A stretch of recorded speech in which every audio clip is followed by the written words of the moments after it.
한창 예쁠 나이, 20살 때 저는 한 사람을 사랑하게 되었습니다. 저는 대학교 1학년이었고 그 남자는 한해 선배 송민호였습니다. 민호 선배는 신입생 환영회 때부터 눈에 띄었습니다. 하얀 얼굴과 화사한 미소를 가진 사람, 평생 고생이라고는 모르고 살아온 사람 같았죠. 그 사람에게 저도 모르게 자꾸만 눈이 갔습니다. 그러다 선배와 제가 눈이 마주치게 되었는데 그 순간 저는 너무 놀라 앞에 앉은 아이의 등 뒤에 숨어버렸습니다. 차라리 가만히 있었으면 덜 부끄러웠을 텐데 숨어버리기까지 한 제가 한심스러워서 미칠 지경이었습니다. 저는 그 선배 앞에서 너무 부끄러워 그 후로 선배와 눈도 마주치지 못했죠. 그야말로 가시방석 같은 신입생 오리엔테이션이 끝난 후 버스 정류장에서 버스를 기다리고 있을 때였습니다. 굵은 빗방울이 하나 둘 떨어지기 시작하더니 잠시 후 비가 퍼붓듯이 쏟아졌습니다. 버스는 오지 않고 비는 쏟아지고 들고 있던 가방을 머리에 이고 빗줄기를 막고 있는데 승용차 한 대가 제 앞에 멈춰섰습니다. 95학번 정윤이 맞지? 윤이야 타. 비 너무 많이 오잖아. 그 사람은 민호 선배였습니다. 왜 하필 물에 빠진 생쥐골을 하고 있을 때 민호 선배가 나타나는지 오늘 정말 최악이다 싶었죠. 제가 감히 그 차에 타지도 못하고 머뭇거리고 있으니 그 선배는 차에서 내려 점퍼를 우산처럼 받쳐들고 저에게 달려왔습니다. 윤희야, 비 너무 많이 맞았잖아. 날도 추운데 감기 걸리겠다. 일단 차에 타. 비라도 피하고 보자. 저는 머뭇머뭇하다 선배 차에 타게 되었고 선배는 제가 비 맞고 추울까봐 차에 히터부터 켜주었습니다. 고마워요, 선배. 고맙긴 뭘. 오늘 비 온다는 말도 없었는데 갑자기 무슨 비가 이렇게 쏟아지는지. 집이 어디야? 바래다 줄게. 우리 집 여기서 멀어요. 그냥 비 가림막 있는 버스 정류장 아무 데나 세워주세요. 버스 타고 가면 돼요. 어떻게 그래. 버스에서 내려서 또 비 맞고 걸어갈 거잖아. 나 지금 집에 가봐야 할 일도 없고 시간 많아. 집까지 태워줄게. 집까지 가면 너무 어색할 텐데. 저는 속으로 고민하다가 내리는 비를 다시 맞을 자신도 없어 집을 알려주었습니다. 차 안은 따뜻했고 편안했습니다. 오리엔테이션을 하느라 피곤해서 그런지 졸음이 밀려왔습니다. 얼마쯤 지났을까? 윤희야, 윤희야. 날 부르는 소리에 눈을 떴고 저는 선배 차에서 잠든 사실을 알고 화들짝 놀라서 일어났습니다. 놀라지 마. 깨워서 미안해. 많이 피곤했나 봐. 니네 집 여기 근처인 것 같은데 확실치가 않아서. 제대로 온 거 맞니? 맞아요. 저기 골목으로 조금만 올라가면 우리 집이에요. 다행이다. 제대로 찾아와서. 근데 윤희야. 선배는 뭔가 할 말이 있는 것 같은데 말도 못하고 제 눈치만 보고 있더라고요. 사실은 여기 1시간 전에 도착했는데 네가 자고 있어서 계속 차에서 기다렸거든? 그래서 너무 오래 화장실을 못 가서 나 소변이 너무 급한데 괜찮으면 나 너네 집 화장실 좀 써도 되겠니? 부끄러워하면서 말하는 모습이 얼마나 귀여운지요. 저는 웃어버리고 말았습니다. 선배 미안해요, 웃어서. 그럼요, 화장실 써도 되죠. 지금 집에 아무도 없어요. 엄마하고 둘이 사는데 엄마 지금 일하러 가셨어요. 선배, 화장실 갔다 가세요. 집에 도착해서 화장실을 가르쳐주자 얼마나 급했는지 선배는 허겁지겁 달려가서 볼일을 보고 나왔고 볼일이 끝나자 부끄럽다는 듯 머리를 극적거렸습니다. 나 때문에 일부러 여기까지 오고 화장실도 못 가고 미안하고 고마워요 선배. 비를 많이 맞아서 그런지 좀 으슬으슬 춥기도 하고 배고파서 라면 끓여 먹을 건데 선배도 먹을래요? 나 라면 엄청 좋아하는데 사양하지 않을게. 저는 부엌으로 가서 라면을 끓였고 선배는 방 2칸짜리 월세방이 뭐가 볼 게 있다고 한참이나 집을 둘러봤습니다. 너희 집 참 포근하다. 왜 그런지 마음이 편안해지는 것 같아. 그래요? 나는 우리 집 별론데. 라면 다 됐어요. 어서 먹어요. 그날 선배와 저는 라면을 먹으면서 많이 친해지게 되었고 그 후로도 선배는 가끔 우리 집에서 라면을 먹었습니다. 우리는 선후배에서 연인으로 발전했죠. 하루하루 설레고 구름 위를 걷는 듯한 날들의 연속이었습니다. 그렇게 1년 가까이 만난 후 선배 앞으로 군대 영장이 날아왔더군요. 군대 간다고 해서 영원히 헤어지는 것도 아닌데 제 마음이 왜 그렇게 불안한지 제 마음을 저도 알지 못하겠더군요. 나라에서 하는 일을 막을 수가 있나 거역할 수가 있나. 민호 선배는 벚꽃이 흩날리는 계절에 입대했고 군입대 3개월 후 저는 제가 홀몸이 아니라는 사실을 알게 되었습니다. 그때 제 나이 겨우 21살이었죠. 한편으로는 막막했고 한편으로는 기뻤습니다. 내가 사랑하는 사람의 아이를 가졌으니까요. 그 아이가 우리 2사람의 영원한 연결고리가 되어줄 것 같았습니다. 아이가 생겼다는 사실을 알고 저는 바로 선배에게 편지를 보냈습니다. 내가 아이를 가졌다고, 우리 2사람의 아이가 생겼다고요. 편지를 보내고 매일같이 답장을 기다렸지만 편지는 도착하지 않았습니다. 혹시나 중간에 편지가 잘못됐나 싶어 그 후 저는 여러 번 편지를 썼습니다. 하지만 그 어떤 답장도 오지 않았습니다. 뭔가 잘못됐다는 생각이 들더군요. 시간은 점점 흘러갔고 배는 조금씩 불러오기 시작했습니다. 아이가 생겼다는 말을 엄마한테도 하지 못하고 혼자서 끙끙 앓고 있는데 엄마가 먼저 눈치를 채고 물으시더군요. 너 어떻게 된 거야?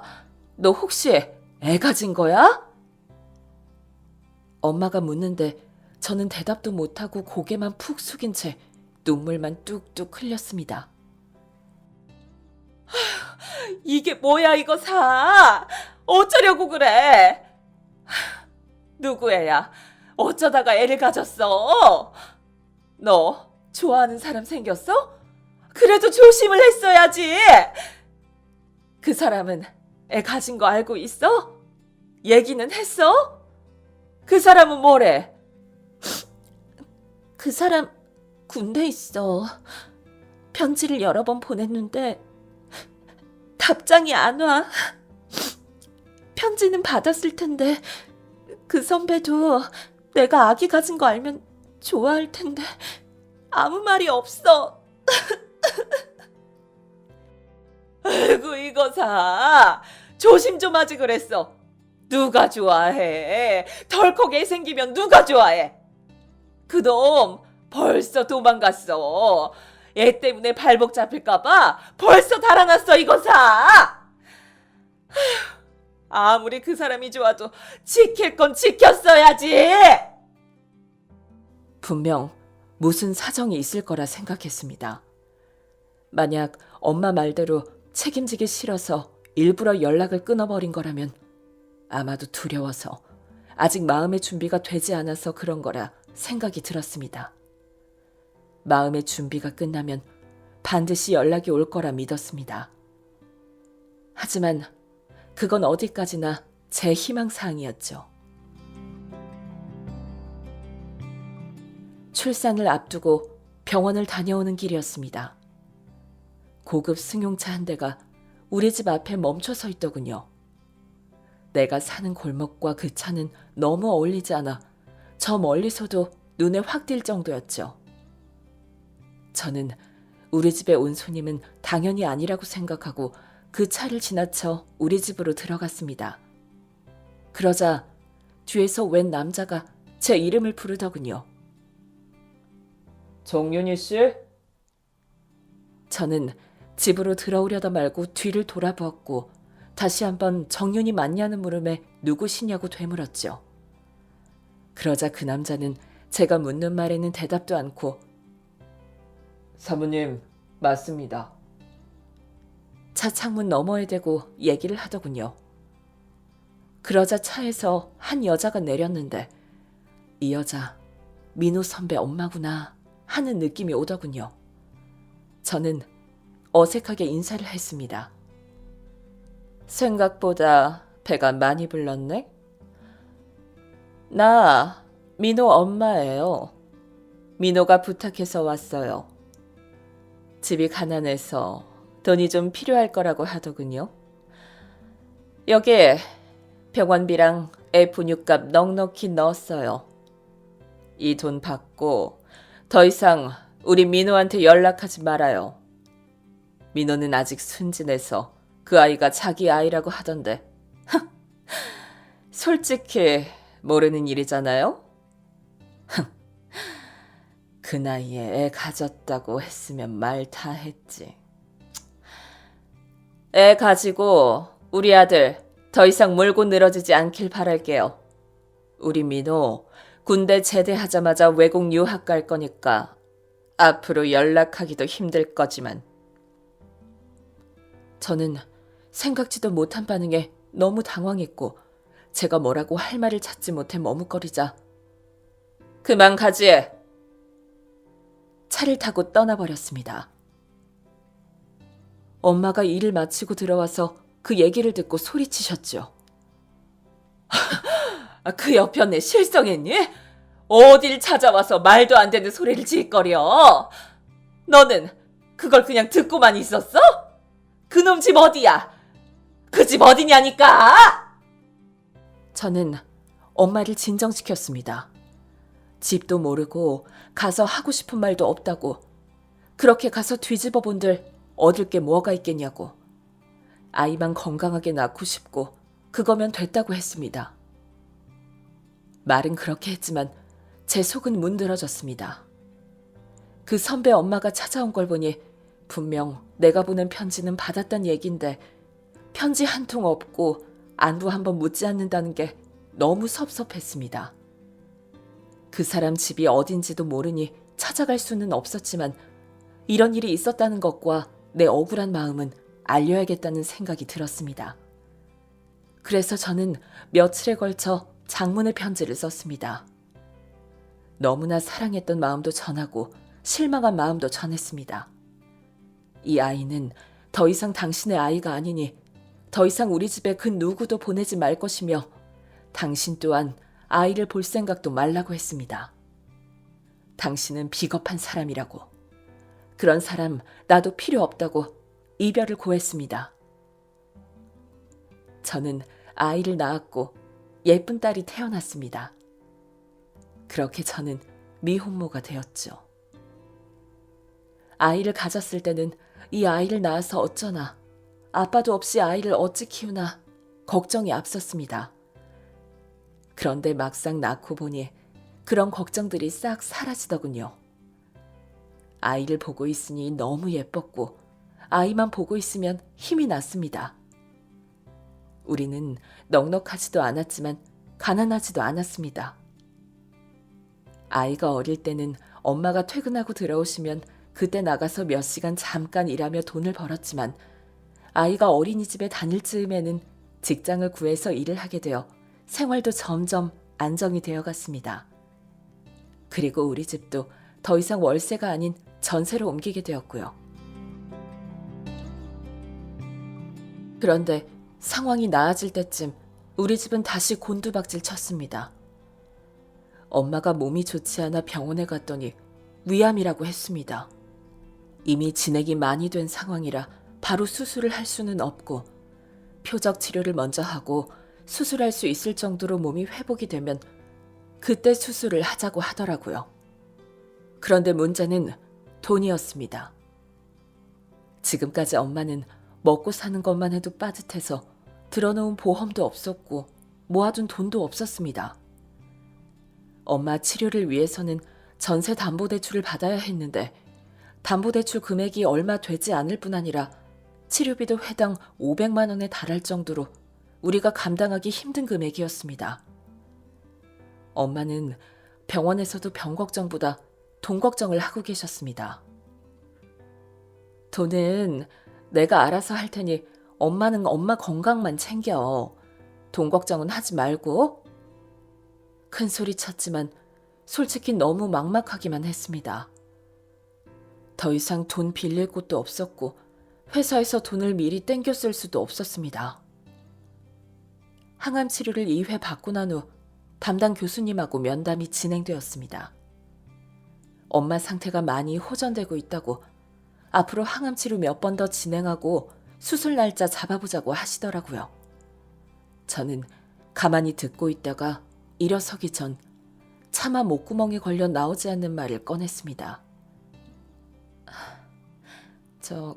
교수님, 항암 치료 말고 다른 방법은 없을까요? 지금 바로 수술하는 건 안 되는 건지. 이런 말씀 드리기 좀 그렇지만 끌어모을 수 있는 돈 다 끌어모았고요. 이미 너무 많은 빚을 져서 감당이 안 됩니다. 혹시 다른 방법은 없으신지. 죄송합니다. 버티다 도저히 길이 없어서 말씀드려봅니다. 그렇게 말해본들 소용없다는 거 잘 알고 있었죠. 교수님이라고 무슨 뾰족한 방법이 있겠습니까?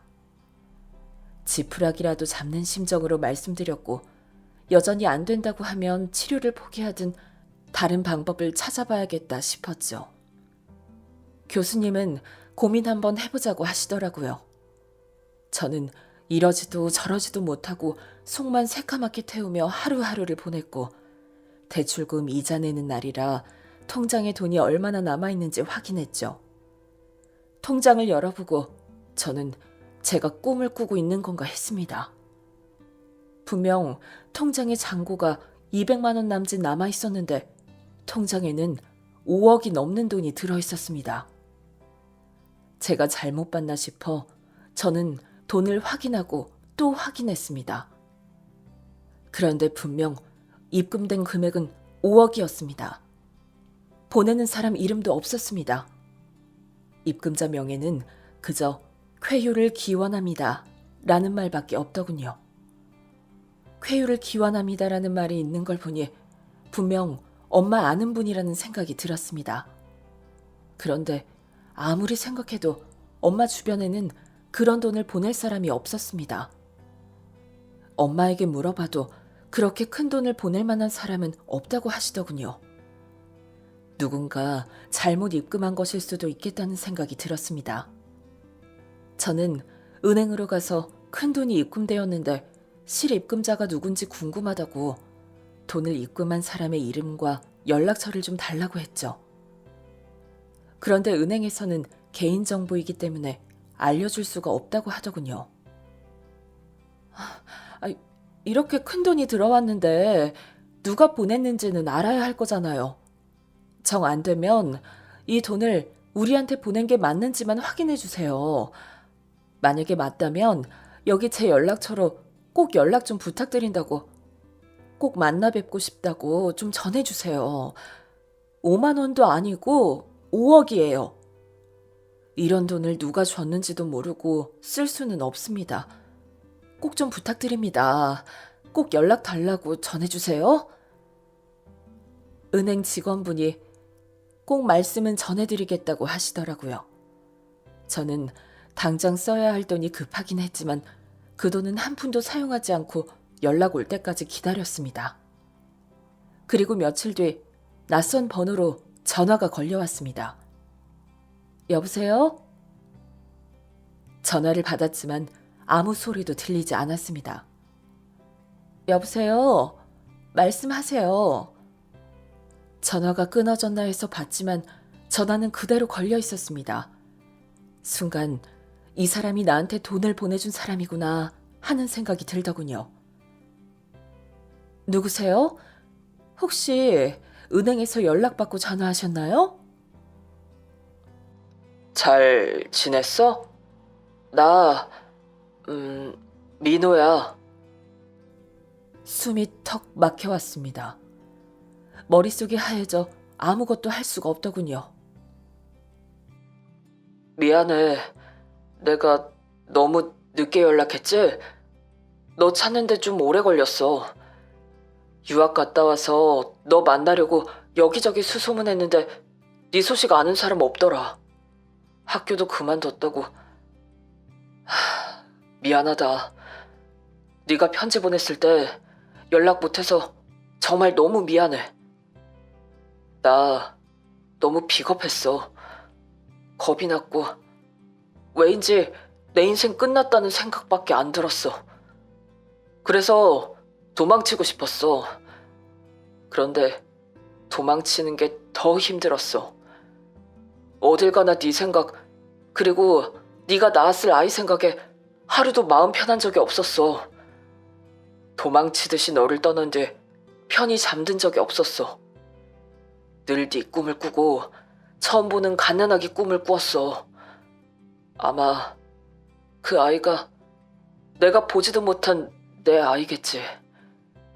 그래서 너를 찾기 시작했어. 그리고 이제야 너를 찾았고.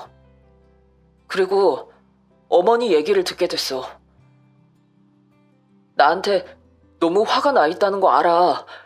평생 마주치고 싶지 않을 거야. 이해해. 날 용서해달라는 말은 안 할게. 그런데 윤희야, 나는 네가 행복했으면 좋겠어. 이건 진심이야. 그 돈 선배가 보냈어? 우리 엄마 포기해야 할 정도로 가난한 거 알고 그 돈 선배가 보낸 거야?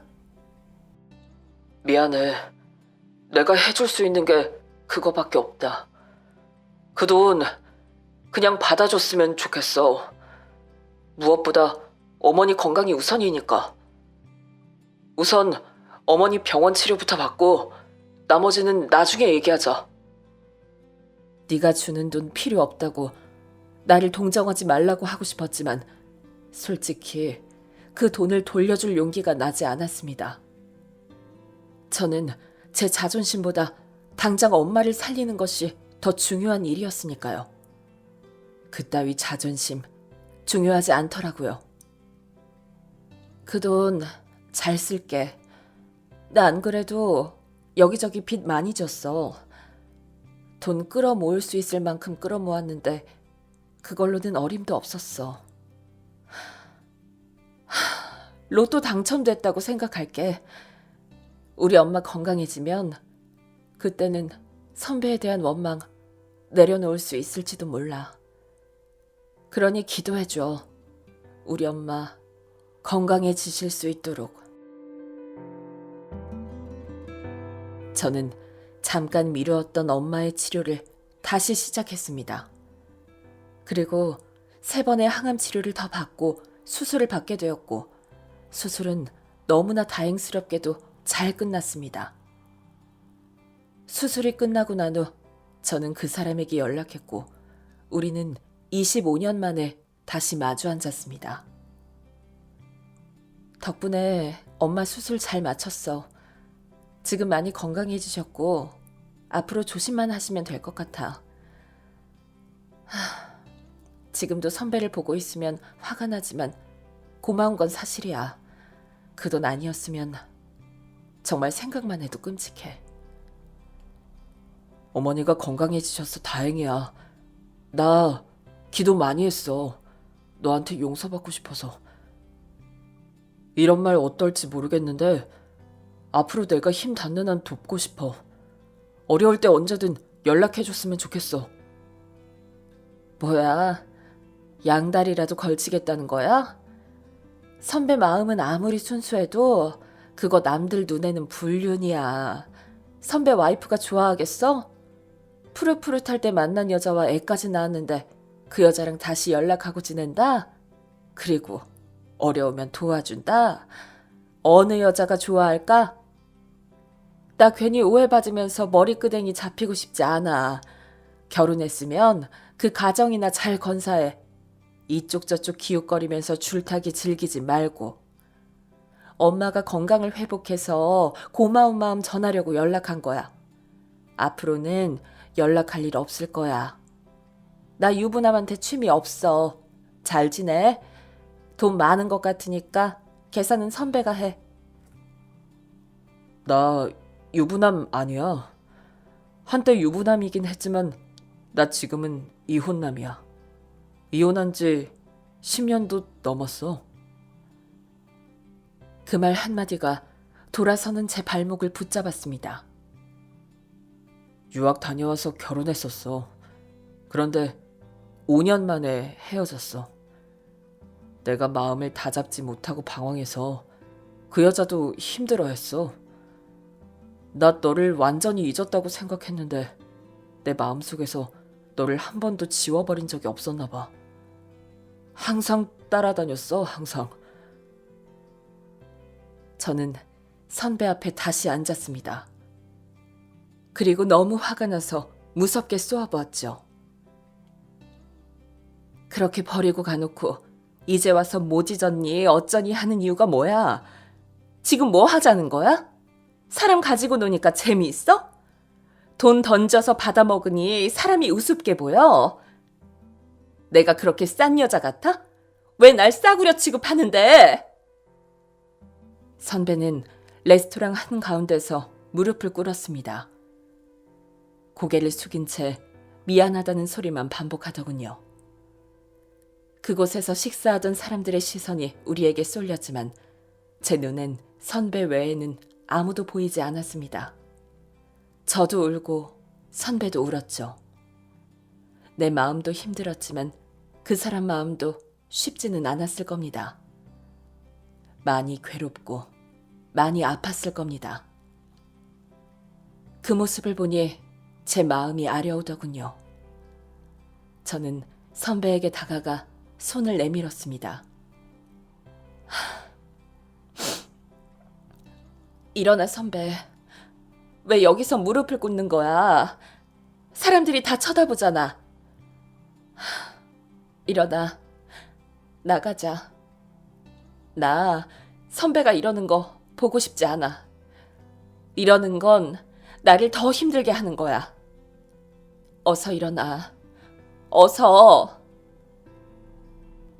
선배는 내가 내미는 손을 잡고 일어섰고 저는 그 손을 꼭 잡고 선배와 함께 밖으로 나왔습니다. 그리고 제가 물었습니다. 이 손 다시 놓을 거야? 그러자 선배가 절 뚫어져라 바라보더니 얘기했습니다. 절대, 영원히 놓지 않을 거야. 내 손 잡아줘서 고마워. 선배가 제 마음에 다시 들어오는 것보다 가족들에게 선배 얘기를 다시 꺼내는 것이 더 힘들었습니다. 엄마에게는 말씀드렸지만 우리 딸에게는 뭐라고 해야 할까요? 아직 말도 못 꺼내고 있지만 언젠가는 얘기해줘야겠죠. 딸이 저의 이야기를 어떻게 받아들일지 모르겠지만 언젠가 한 가족으로 다시 뭉쳐보길 감히 꿈꾸어 봅니다.